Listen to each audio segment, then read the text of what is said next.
Recording by SS recording studio Bajitpur Maniganj. जान कोने भैया जाई तो गंगा रे जमुना बा, कोने भैया ले तो चिकनी माटी गे जान। हे जान कोने भैया जाई तो गंगा रे जमुना बा, कोने भैया ले तो चिकनी माटी गे जान।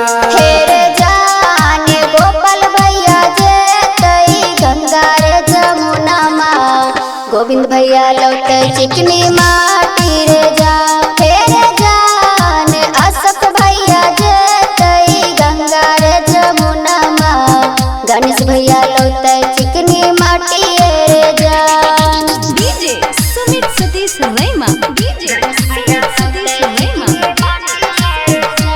म्यूजिक डायरेक्टर सुधीर सवरिया।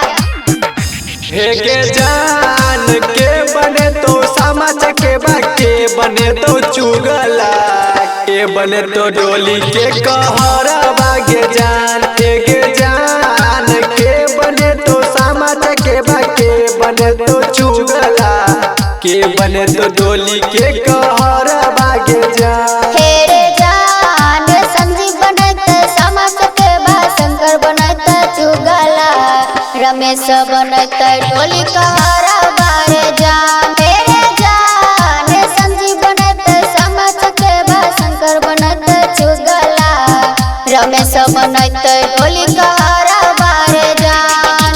DJ Sumit Satish Raima, DJ Sumit Satish recording by SS recording studio Bajitpur Maniganj.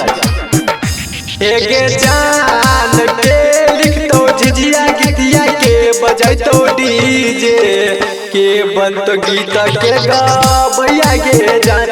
हे जान के लिख तो झिझिया गीतिया के बजाई तो डीजे, के बन तो गीत के गैया गे जान। फेरे जान रोशन लिखते झिझिया गीतिया, अरुण बजाते डीजे, राम रिंकू बनाता गवैया रे जान।